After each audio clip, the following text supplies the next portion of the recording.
Assalamualaikum warahmatullahi wabarakatuh.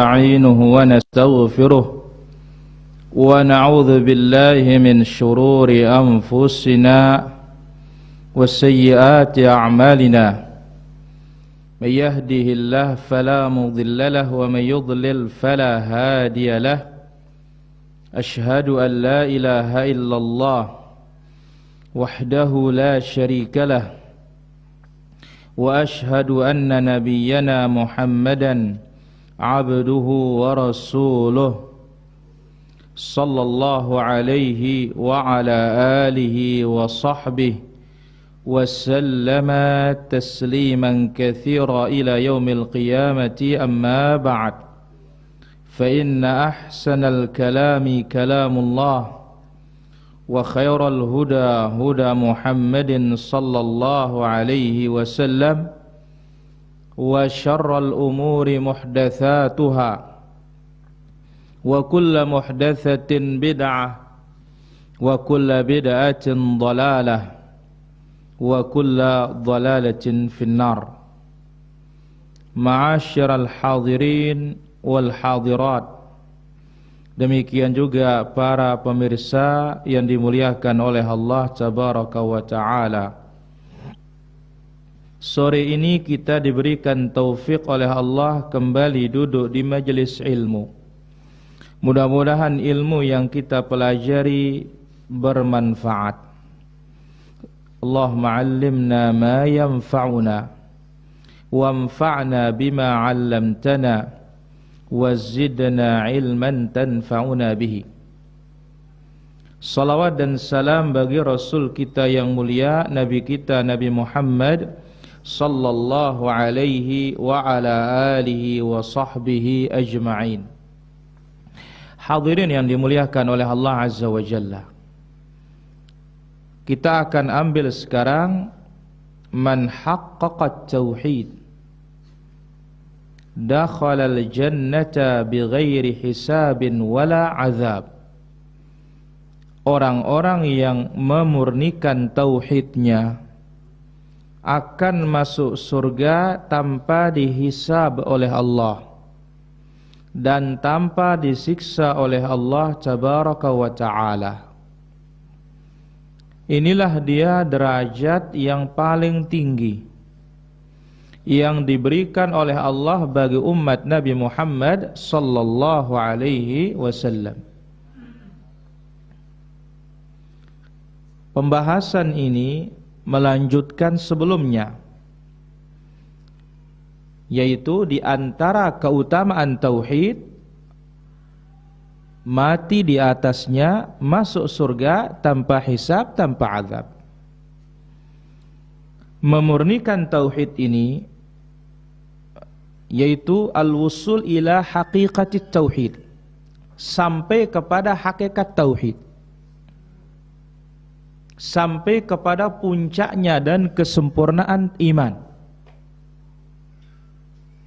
Para ulama rahmatullahi alaihi menjelaskan, akan sampai tauhid itu pada puncak kesempurnaannya ketika kita wujudkan 3 perkara. Pertama, tasfiyatuhu, membersihkannya min syawa'ibis syirik, dari kotoran-kotoran syirik,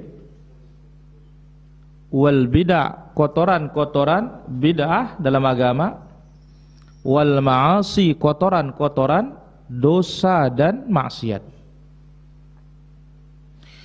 Nah, para ulama kita membagi, menyempurnakan tauhid ini terbagi menjadi 2.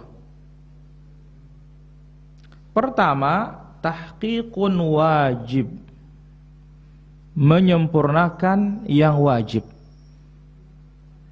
Yang kedua, tahqiqun mandub, menyempurnakan yang mandub. Bagaimana minimal dikatakan orang sudah menyempurnakan tauhidnya, inilah dia tahqiqul wajib. Minimal orang dikatakan tauhidnya sudah sempurna dengan dibersihkan dari 3 perkara tadi. Pertama, bersihkan syirik karena itu merusak tauhid. Yang kedua, bersihkan dari bid'ah karena ini yang akan menghilangkan kesempurnaan tauhid yang wajib. Yang ketiga, bersihkan dari dosa dan maksiat karena ini akan mengurangi pahala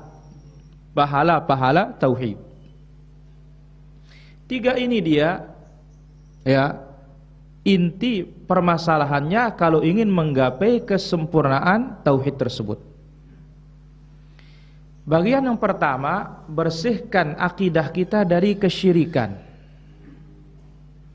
baik yang syirkul akbar maupun yang syirkul asghar. Kalau syirik besar, meniadakan semua tauhid kita, sekaligus mengeluarkan orang dari agama Islam. Kalau syirik kecil, ini akan mengurangi kesempurnaan yang wajib, maka tidak akan sampai batas sempurna tauhid kita. Nah, bagaimana kita memurnikan sekarang tauhid kita dari kesyirikan? Al-istislamu lillah.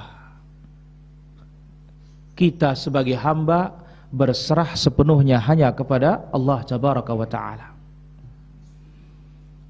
Maka itu sebabnya ketika menyebut definisi Islam, al-istislamu lillah bit tauhid, berserah diri kepada Allah dengan tauhid. Inilah dia cara kita membersihkan akidah kita dari kesyirikan. Kalau kita tidak patuh sepenuhnya kepada Allah, kita mustakbir, sombong. Sombong ini meniadakan aslut tauhid, pokok tauhid, dan membatalkan tauhid. Karena ingat, hati ini tidak akan pantas kecuali dia menghamba dan patuh kepada Allah Subhanahu wa Ta'ala. Hati ini tidak pernah akan tenang kecuali dia menghamba kepada Allah semata. Maka itu sebabnya dikatakan tauhid itu adalah agama fitrah. Wala kamala laha. Hati tidak akan sempurna, tidak akan baik, tidak akan bahagia tanpa dia menghambakan dirinya kepada Allah Subhanahu wa Ta'ala. Jadi kapan orang menggapai ketenangan yang hakiki? Kalau dia bertauhid. Selama dia tidak bertauhid, pasti hatinya akan gundah gulana. Kenapa? Dia tunduk bukan kepada Khaliknya, dia tunduk bukan kepada tempat dia beribadah yang berhak untuk dia tunduk. Maka itu sebabnya dikatakan oleh Allah Azza wa Jalla, ala bidzikrillahi tatmainnul qulub. Dengan zikrullah menenangkan hati. Zikir dari siapa? Zikirnya orang-orang yang muwahhid, yang bertauhid. Kalau orang yang tidak bertauhid, zikirnya hanya di lisan. Dia tidak faham apa maknanya. Kemudian dia tidak langsung juga secara tidak sadar dia telah membatalkan la ilaha illallahnya. Ini yang pertama. Jadi takhlis, membersihkan akidah kita dari syirik. Inilah dia cara mewujudkan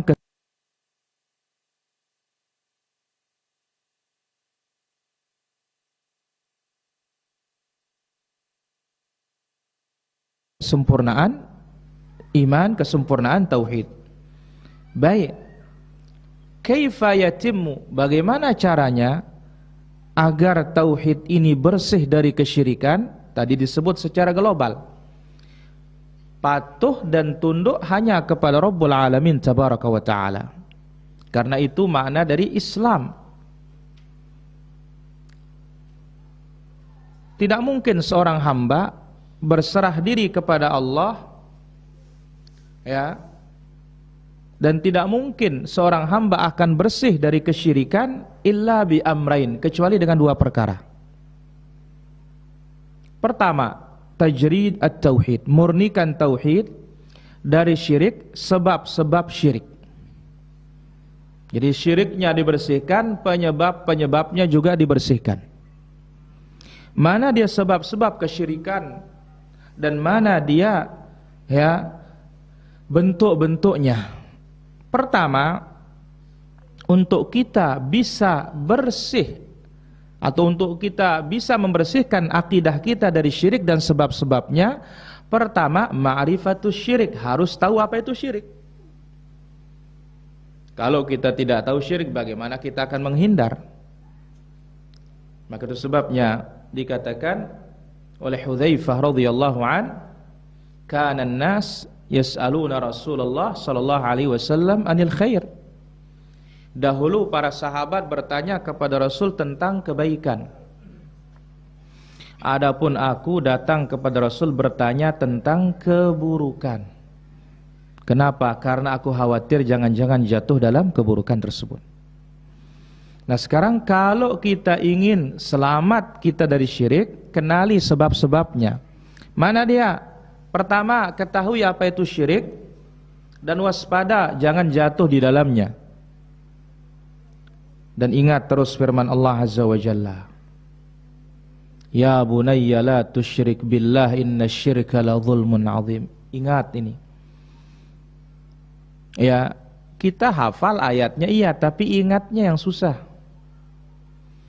Maka itu sebabnya Allah mengatakan wa dzakir, kasih peringatan. Kenapa? Kita ini berusaha dilalaikan oleh setan. Sehingga di saat kita lalai, di sanalah setan masuk. Ingat terus ayat ini. Ya bunayya la tusyrik billah. Hai nak, jangan engkau mempersekutukan Allah, jangan engkau bagi-bagi ibadah kepada selain Allah. Itu adalah kezaliman yang paling besar, meletakkan sesuatu bukan pada tempat yang paling celaka. Maka Nabi Allah Ibrahim Khalilur Rahman, dia berdoa kepada Allah, wajnubni wa baniya an na'budal asnam. Ya Allah, jauhkanlah aku beserta keturunanku dari menyembah berhala.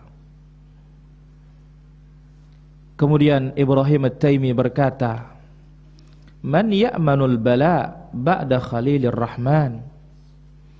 Siapa kira-kira yang akan merasa aman dari kesyirikan setelah kekasih Allah? Kekasih Allah Ibrahim saja tidak pernah merasa aman dari kesyirikan, padahal dia yang menghancurkan patung dengan tangannya. Tapi masih juga berdoa kepada Allah, wajnubni wa baniya an na'budal asnam. Maka lihat Rasulullah sallallahu alaihi wasallam mengingatkan para sahabatnya, ijtanibu hadzal syirik, atau ista'idzu billah min hadzal syirik. Berlindunglah kalian kepada Allah dari kesyirikan. Kenapa? Karena dia lebih samar dari berjalannya semut hitam. Maka lihat, syirik yang paling kecil lebih dikhawatirkan oleh Nabi daripada Masihud Dajjal. Yaitu apa? Ar-riya. Ini yang pertama. Ketahui syirik itu waspada. Sering diingat. Karena yang bikin kita berbuat dosa itu kan kalau lupa. Kalau kita ingat, insya Allah, kecuali memang setannya besar. Dengan dorongan apa? Nanti tobat sudah. Yang kedua, untuk kita bisa selamat dari syirik ini, kita harus tahu bahwasanya tauhid itu adalah asal muasal dakwahnya para nabi dan para rasul, dan perintah pertama untuk seluruh makhluk. Harus kita ingat ini. Jadi kita ini asalnya diciptakan bertauhid, bukan kita diciptakan syirik. Maka Allah berfirman dalam suratul Anbiya ayat 25, "Wa ma arsalna min qablika mir rasulin illa nuhi ilaihi annahu la ilaha illa ana fa'budun." Tidaklah kami mengutus sebelummu para rasul, melainkan kami wahyukan kepadanya bahwasanya tidak ada ilah yang berhak diibadahi kecuali Dia, atau kecuali aku. Tidak ada ilah yang berhak diibadahi kecuali aku. Fa'buduni ay wahiduni, tauhidkanlah aku, ibadahlah hanya kepadaku.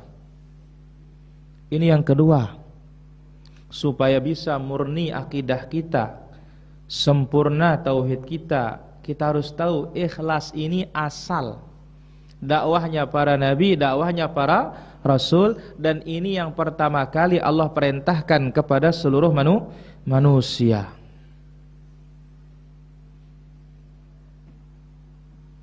Yang ketiga, kita harus tahu amalan apapun kalau enggak punya tauhid enggak diterima.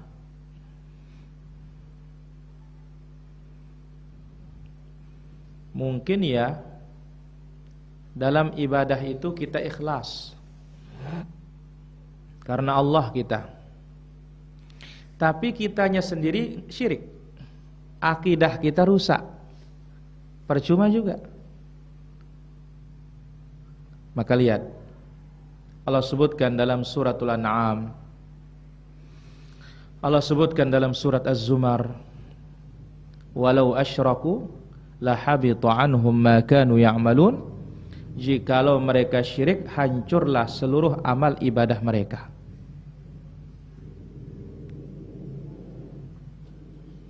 Ini harus kita ingat. Amalan ibadah enggak ada gunanya kalau tidak bertauhid. Hatta kita ikhlas puasa, hatta kita ikhlas sedekah karena Allah, tetapi akidah kita yang rusak, enggak ada gunanya. Yang keempat, al-i'tiqad. Kita yakin seluruh makhluk ini lemah. Dia yang perlu kepada Allah. Manusia tidak bisa memberi manfaat, tidak bisa memberi mudarat. Manusia tidak layak tempat kita bergantung. Maka apa yang kita harus takuti dari manusia? Kita wujudkan 4 perkara ini, maka insya Allah akidah kita bisa bersih. Kenali syirik. Ya, ingat tauhid itu asal dakwahnya para nabi dan para rasul. Ilmui, enggak ada gunanya beramal tanpa akidah yang benar. Yakini makhluk yang kita khawatirkan ini tidak ada apa-apanya. Poin yang kedua, bagaimana agar tauhid ini terwujud menjadi sempurna dan selamat kita dari syirik. Yang kedua, tahqiqul ibadah. Sekarang murnikan ibadah. Bagaimana kita memurnikan ibadah?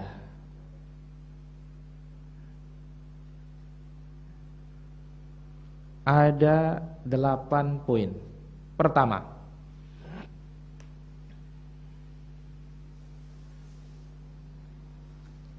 kita mengetahui Allah yang kita tuju. Tidak ada siapapun yang berhak kita tuju kecuali siapa? Allah. Maka apa kata Allah dalam surat Al-Bayyinah? Wa ma umiru illa liya'budullaha mukhlishina lahuddin. Tidaklah mereka diperintahkan melainkan untuk beribadah hanya kepada Allah, mukhlisin, dengan ikhlas.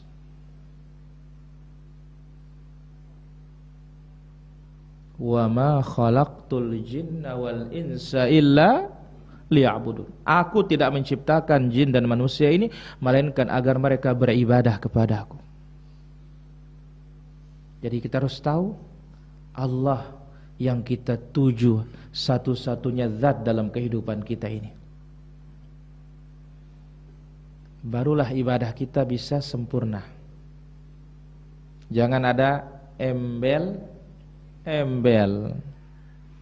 Karena bahaya kalau ada embel-embel ini para jamaah. Taraktuhu wa syirkahu, kata Allah, aku tinggalkan dia beserta sekutunya. Yang kedua, berusahalah mewujudkan tujuan kita diciptakan ini. Wa ma khalaqtul jinna wal insa illa liya'budun. Tujuan Allah menciptakan kita untuk apa? Tauhid. Nah, ini berusahalah mewujudkan tujuan ini. Maka hati-hati yang merusak tujuan ini. Mana dia? Lingkungan. Mana dia? Ibu bapak. Mana dia? Setan. Ini disebut di dalam hadis Nabi sallallahu alaihi wasallam, khalaqtu ibadi hunafa. Aku ciptakan hamba-hambaku dalam keadaan bertauhid. Ma min mauludin illa yuladu alal fitrah. Setiap yang lahir itu dilahirkan di atas tauhid Islam. Siapa yang merusaknya? Innahum atathumush syayatin. Pertama setan. Siapa juga? Fa'abawahu, ibu bapak, yang menjadikannya Yahudi, Nasrani ataupun Majusi. Jadi ingat, kita ini berbuat untuk siapa? Kita ini hidup untuk siapa? Ingat terus ini. Maka jangan lupa tujuan. Kalau orang lupa tujuan gak sampai nanti. Tujuannya Sweta, ternyata dia pergi kemana? Gelamang. Nah, ingat ini, ingat tujuan. Baru ibadah itu bisa ikhlas. Yang ketiga, wajib kita imani tauhid itu, ibadah itu, itulah makanan nyawa. Jadi kalau mau dalam beribadah itu enggak hampa, mau dalam beribadah itu tidak hambar, mau dalam kehidupan itu tidak ngambang, ingat ini, bahwasanya tauhid itu adalah giza, makanan hati. Hanya tauhid baru dia bisa puas.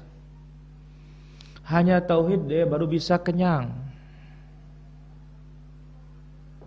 Tanpa tauhid dia akan lapar.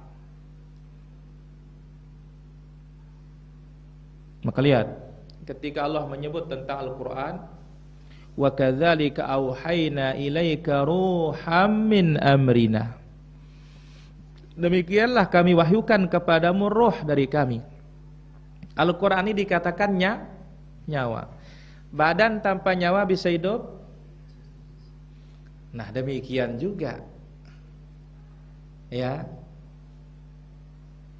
agama ini, iman kita ini tanpa nyawa tidak pernah akan hidup. Al-Quran itu isinya semuanya apa? Tauhid. Yang keempat, bagaimana caranya supaya terwujud ibadah itu? al-ilm. Kita harus ilmui. Ghayatus sa'adah, puncak kebahagiaan. Ya. Puncak kenikmatan. Bimahabbatillah. Apabila Allah Azza wa Jalla mencintai kita, dengan itu Allah akan bisa kita lihat di dalam surga. Ini ghayatus sa'adah, puncak kenikmatan melihat Allah di mana? Dalam surga. Orang akan bisa masuk surga kalau bertauhid. Orang akan bisa masuk surga kalau ibadahnya hanya untuk siapa? Maka betapa banyak ayat ibtigha wajhillah, mencari wajah Allah, mencari wajah Allah, mencari wajah Allah. Ilmui ini.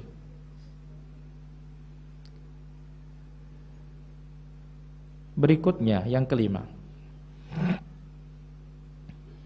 hamba wajib meyakini kalau kita bergantung kepada selain Allah, ini akan memudaratkan diri kita.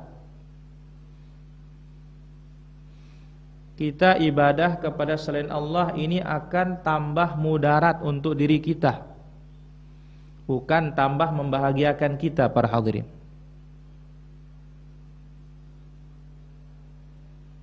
Maka lihat di dalam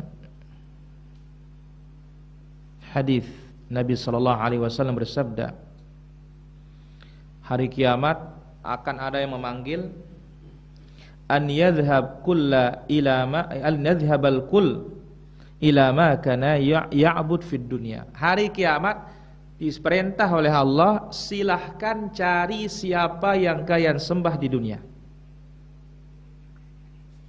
Yang paling untung yang beribadah kepada siapa? Allah. Maka lihat, ketika Allah datang dalam bentuk yang tidak dikenal, orang beriman ditanya, apa yang kalian tunggu? Oh, kami menunggu Rabb kami. Ada tandanya kalian kenal, katanya. Fayakshifu ansaqi. Allah singkap betisnya. Langsung orang beriman sujud. Orang munafik yang pura-pura sujud di dunia enggak bisa sujud di akhirat. Nah, ini bahayanya di dunia bergantung kepada siapa? Selain Allah Azza wa Jalla. Hari kiamat akan disuruh mencari siapa yang disembah. Yang paling beruntung tentunya siapa? Orang beriman. Nah, yang sujud ruku riya di dunia, hari kiamat begitu Allah buka betisnya, tidak bisa apa-apa. Berarti sujudlah karena siapa? Karena Allah. Rukulah karena Allah Azza wa Jalla. Barulah terwujud ibadah yang benar itu. Yang keenam, bersandar kepada makhluk akan menambah hamba semakin mudarat.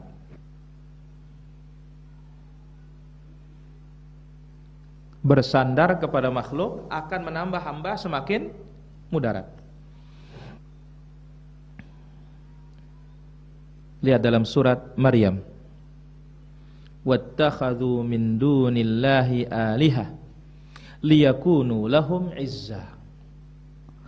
Mereka membuat selain Allah sebagai sekutu Tuhan dengan harapan itu menolong dia.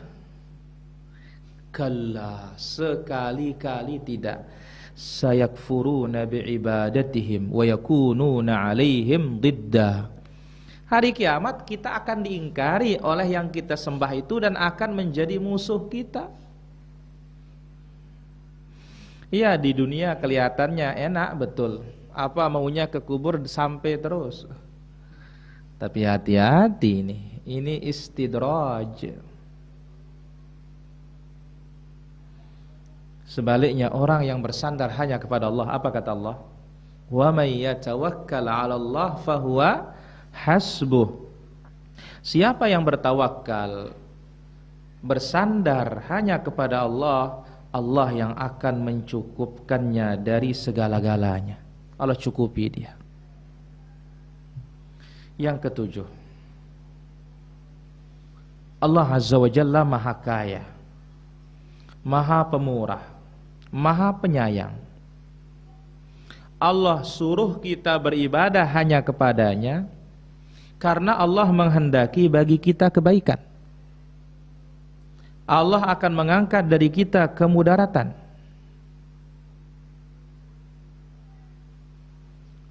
Bukan itu keuntungan Allah. Tetapi kita menghambakan diri kepada Allah itu untuk keuntungan siapa? Keuntungan diri kita sendiri. Kita semua yang untung. Maka itu sebabnya apa kata Nabi sallallahu alaihi wasallam? Ya bani Adam, innama hiya a'malukum, kata Allah. Hai anak Adam, itu amalan kalian. Uhsiha lakum. Apa yang kalian perbuat di dunia ini aku simpankan untuk kalian. Siapa yang menemukan catatannya baik, pujilah Allah. Siapa yang menemukan catatannya buruk, jangan cela siapapun kecuali cela diri sendiri. Jadi Allah suruh kita beribadah untuk maslahat siapa? Kita, bukan maslahatnya Allah. Maka disebutkan dalam hadits qudsi, ya, kanu ala atqa qalbi rajulin wahidin. Andai kata seluruh kita semua bertakwa, hatinya satu, semua bertakwa, mazada dzalika fi mulkihi syai'a, enggak akan bertambah kerajaan Allah itu. Beda kita ya, kalau kita punya pasukan anak buah, semakin rajin, semakin taat kepada kita, ya semakin mantap.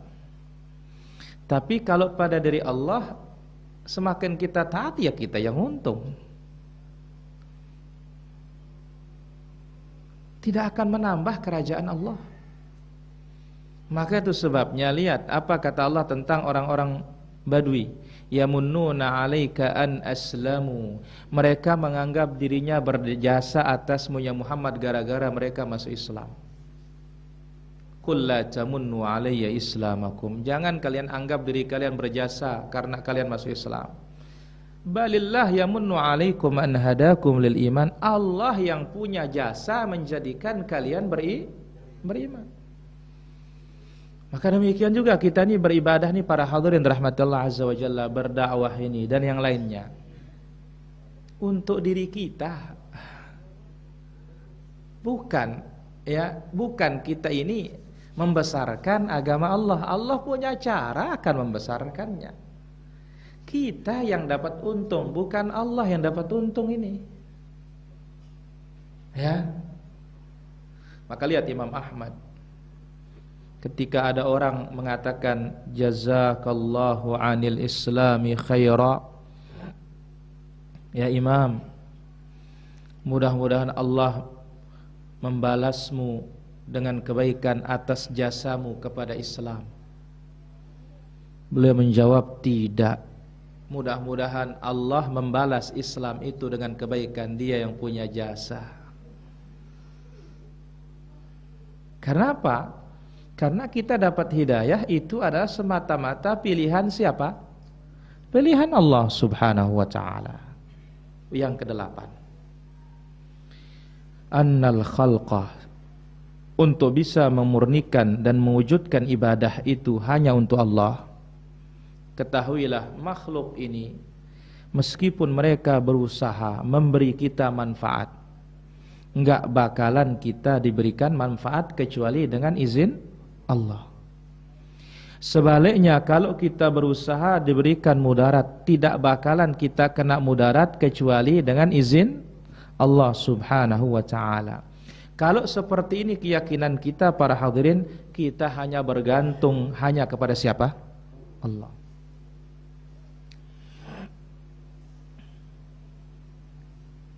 baru kita bisa ikhlas ibadah ini. Rajin kita untuk diri kita. Maksiat kita, celakalah kita. Berharap kita hanya kepada Allah, untunglah kita. Berharap kita kepada makhluk, celakalah kita. Kenapa? Karena makhluk sering membuat kita kecewa. Jangankan kita, Allah saja tidak diperdulikan, padahal Allah yang kasih segala-galanya, dan Allah tidak pernah minta dibalas. Ma uridu minhum min rizqin wa ma uridu ay yut'imun. Nah, inilah dia para hadirin rahmatullah azza wa jalla. Poin pertama, bagaimana kita bisa masuk surga tanpa dihisab, tanpa diazab oleh Allah, dengan kita memurnikan tauhid dari segala kotoran kesyirikan.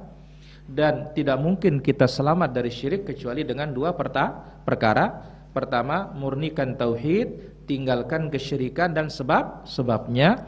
Yang kedua, murnikan ibadah hanya kepada Allah Subhanahu wa ta'ala. Semoga apa yang kita ambil ini bermanfaat. Wal ilmu indallah. Wa sallallahu wasallam wa baraka ala abdika wa rasulika Muhammad wa ala alihi wa sahbihi ajma'in. Wa akhiru da'wana alhamdulillahi rabbil alamin. Silakan kalau ada pertanyaan.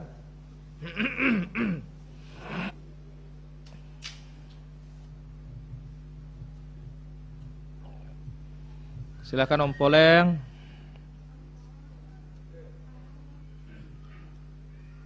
Semua dosa yang kita lakukan atau maksiat yang kita lakukan kepada Allah itu pasti diampuni oleh Allah. Nah, tapi bagaimana dengan dosa maksiat, dosa zalim yang kita lakukan pada manusia? Kalau belum kita minta maaf pada yang kita zalimin itu belum bisa diampuni oleh Allah. Baik. Nah, pada zaman Nabi Musa alaihissalam dulu pernah ada pembunuh berdarah dingin. La ilaha illallah. Dia telah membunuh 100 orang. Nah, dia membunuh 100 orang terus langsung masuk surga, kan? Jadi bagaimana dengan orang-orang yang pernah dizalimin itu, Ustaz? Nah, kan belum diampuni oleh Allah. Kenapa kok bisa dia masuk surga, Ustaz?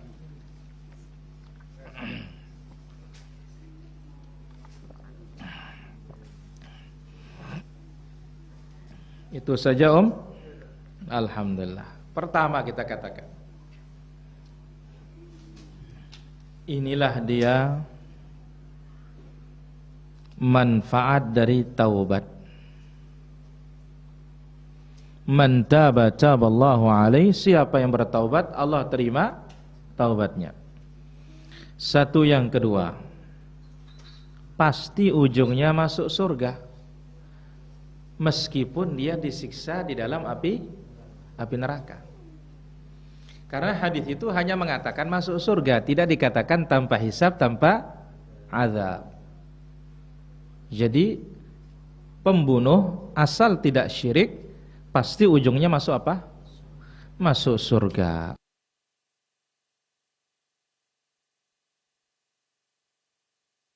Wallahu ta'ala ala wa alam. Kemudian pertanyaan berikutnya di sini,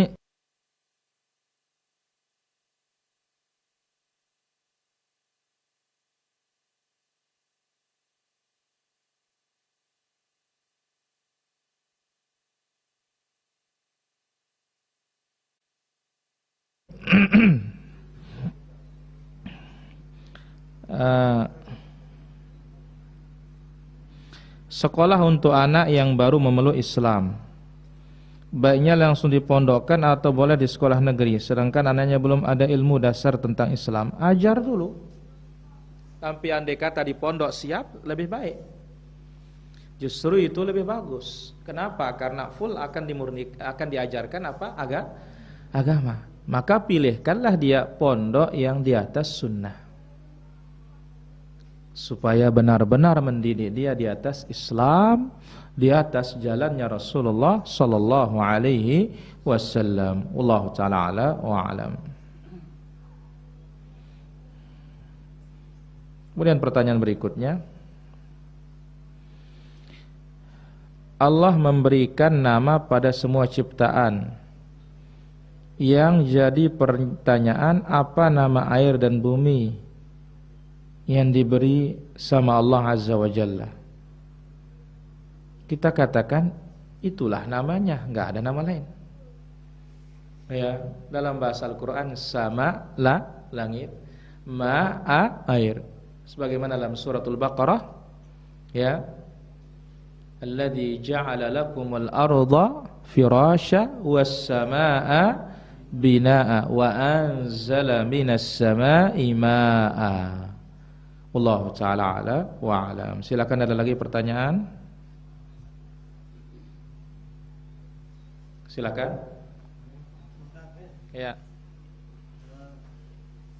Orang kalau beribadah diterima ibadahnya kalau dia bertauhid. Bagaimana dengan keislaman orang-orang yang mendapatkan keislaman dari nenek moyangnya atau dari dari lingkungan? Apakah diterima nggak ibadah?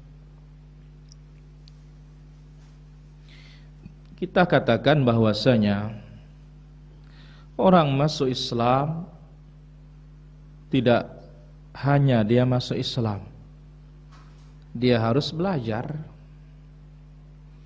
Tetapi orang hanya seperti itu yang bisa dilakukan, maka insya Allah akan selamat dia. Inilah kemurahan Allah Tabaraka wa Ta'ala.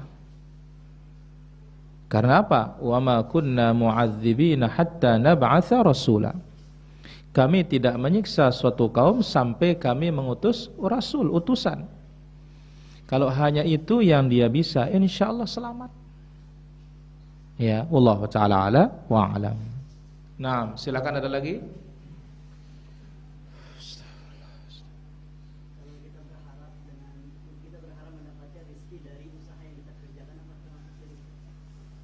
Kita katakan kalau berharap dari usaha kita, ini termasuk kesyirikan. Karena al-asbab, sebab itu, ya, dia diyakini hanya sebatas asbab, bukan dia yang diharapkan. Maka oleh karena itu, ya, dikatakan oleh para ulama kita, ya, al-i'timadu 'ala sababi syirkun. Kalau kita bersandar kepada sebab itu syirik kita. Ya, tarkus sabab, meninggalkan sebab, ini juga salah dalam agama. Kenapa? Karena Allah suruh kita mencari sebab itu. Fa idza qudiyatis shalah fantashiru fil ardi wabtaghu min fadlillah. Langsung wadhkurullah. Ya. Jadi dia yakini sebagai sebab, yang memberikan itu hanya siapa? Allah. Jangan bersandar kepada sebab. Wallahu ta'ala ala wa alam. Nah, ada lagi? Om Polem. Ini ada sepasang suami istri, Ustaz. Kebetulan suaminya dia ke luar kota, terus istrinya kebetulan juga ada undangan juga ke kondangan, Kondangan. ya ke undangan. Akhirnya dicarilah emas perhiasannya itu yang pernah disimpan oleh suaminya di atas lemari yang tinggi sekali, Ustaz. 3 meter lah tinggi lemari itu. Disimpan ada perhiasan emas, gelas, cincin. Akhirnya dipanggillah pembantu tukang kebunnya lah untuk mengangkat dia supaya bisa mengambil perhiasan itu. Diangkat lagi. Akhirnya begitu pulang suaminya dari kota, dilihat wah istrinya memakai emas itu. Duh, pakai apa kamu naik katanya? ambil mas ini itu kan pembantu sebagai saya suruh gendong saya gitu. Berarti dilihat dong celanamu sama pembantu itu. Oh enggak dilihat. Untung aja saya nggak pakai celana dalam.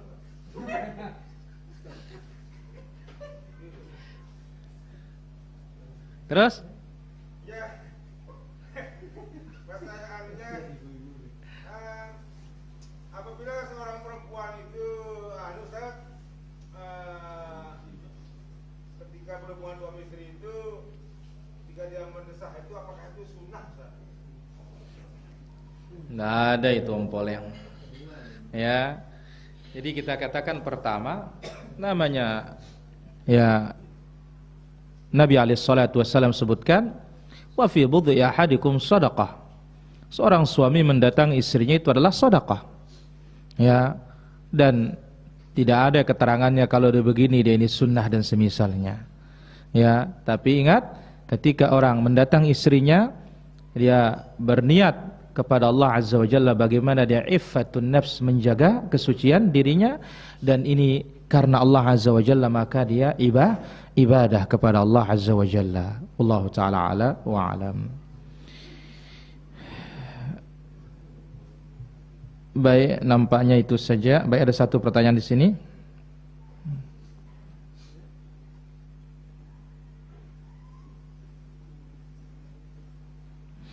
Bagaimana jika di suatu instansi pemerintah kami mendapatkan fee dari rekanan karena belanja sesuatu dan ini menjadi kesepakatan antara rekanan dan pihak kantor termasuk kepada institusi kami? Apakah kami selaku staf boleh menerima bagian dari fee ini? Enggak boleh seperti ini. Kenapa? Karena ini statusnya pertama ini adalah tugas.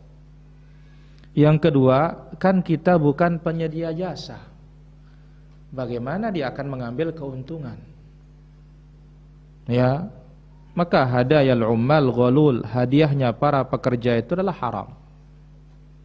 Ya, wallahu taala ala wa alam. Baik, demikian yang bisa kita ambil pada kesempatan sore hari ini. Semoga apa yang kita ambil bermanfaat.